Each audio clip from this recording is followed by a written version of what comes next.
Toriko's meat dish is Acacia slash Neo.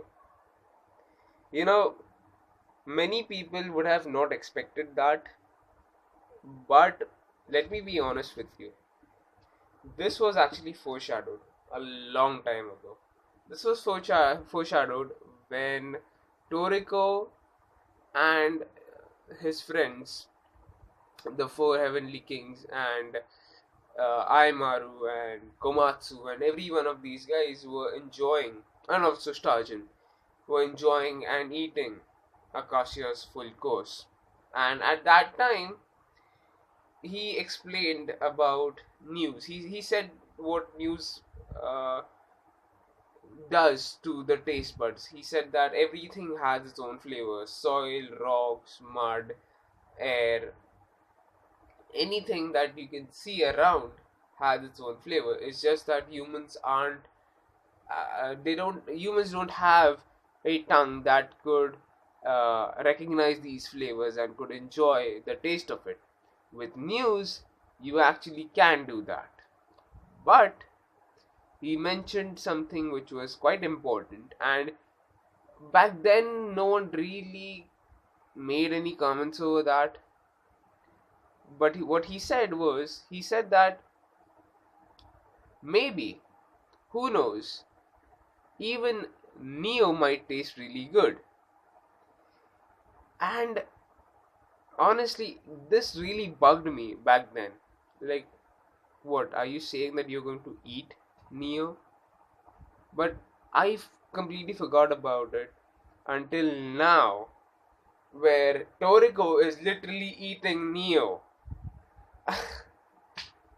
That scene itself, the whole the whole conflict between Toriko and Neo was both badass as fuck, kind of creepy, and hilarious. Literally hilarious. Because we have Toriko being tortured and tormented for over a month in the back channels, where it has only been a second that has passed in the real world, and Toriko has been tortured for over a month, and he looks like he is about to give up. And for Neo, this expression is what counts. He wants his prey to actually feel despair. He wants his prey to actually feel fear, so that his prey could secrete those enzymes that would increase the flavor. That's how he likes to eat them. And in that case, Toriko just looks up at him and he says, "You thought that you were sizing me up, buddy. I, for the entire month, have been sizing you up for the whole time." And then he takes a bite out of him. The, the most hilarious part over here was Toriko's demons, where you have the red one who is completely grossed out over the fact that he's actually eating a human, and he's actually eating a tumor like looking stuff out of him. But on the other hand, the blue one is actually quite excited. He's actually really laughing his ass off over this. Where Toriko pretty much is saying that your flavor has just started to accentuate. It really is creepy because remember, guys, he is eating a human. I mean, he's not eating a creature, he's actually cannibalizing right now. And no matter however you put it, I mean, you could say that, oh, he's eating Neo. It doesn't mean that he's eating humans, he's eating a gourmet demon himself. But then you should also remember that he is attached. Neo is attached to Acacia, and Acacia is still a human. So basically, indirectly, he is eating a human. You know that shit is pretty creepy. You should remember that because, oh man. But that scene itself, where the red demon is like, seriously, man, no, don't. I don't want that shit in my mouth. No, no, no. And on the other hand, the blue demon is like, yeah, go for it, man. Yes, go for it. And at the end, he just says that, okay, now things have got fun over here. Where Toriko declares that Akasha or slash Neo, you, sir, are going to be my meat dish. What can you say about this, man? Seriously, I'm excited for the next chapter. But this isn't the only good thing that happened. This isn't. This is far from that. So earlier in this chapter, what we saw was Amaru and Branch are following the slime mold, and that slime mold is taking them towards none other than center.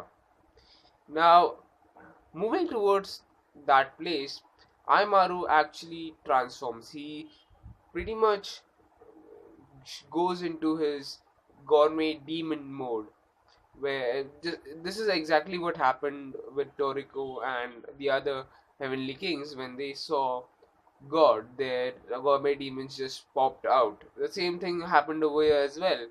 He said that when he ate Acacia's full course, I mean part of Acacia's full course, of course everyone has to eat, still has to eat two ingredients.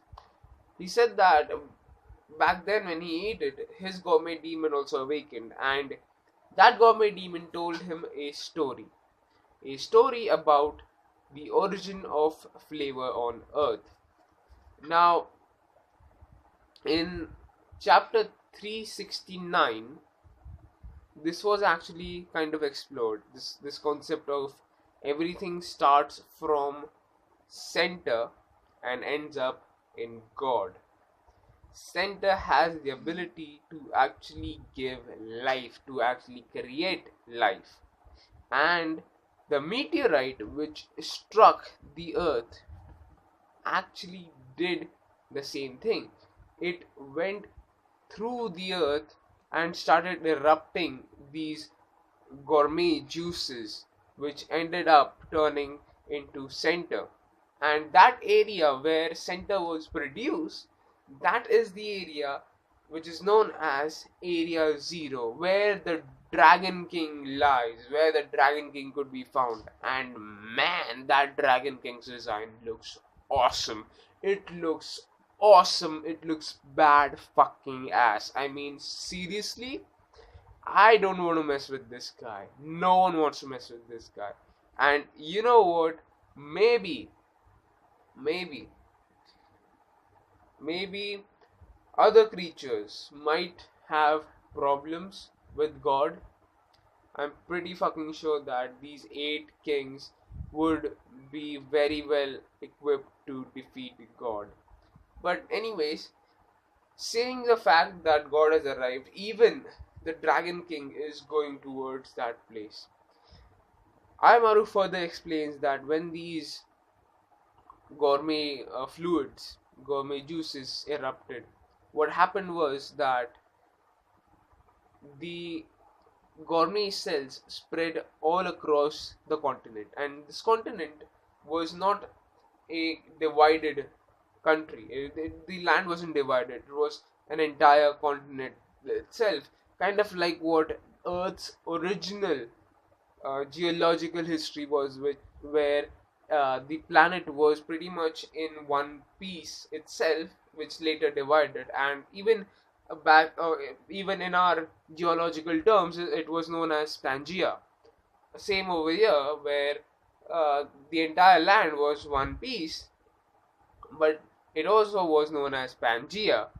And fact about Pangea is that the first letter of each of Akasha's full course actually makes Pangea.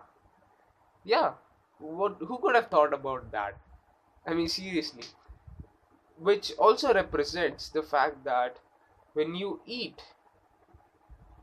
Akasha's full course, you are pretty much eating Earth itself, because these parts have been uh, this full course was divided around these continents, and since you are eating these ingredients, you are basically eating the essence of each continent. So basically, kind of you're eating Earth itself.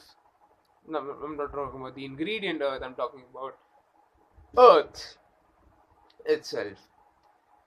And he also further explains that center is actually way more important than even God. And I can understand why, because most probably center was the creature which erupted, which came out, was the first creature who then later gave birth to other creatures. That was something. That was some chapter. I really enjoyed this chapter, honestly. What do you guys think about this chapter? Please share your thoughts in the comment section below. And if you like this video, please hit the like button. Till next time.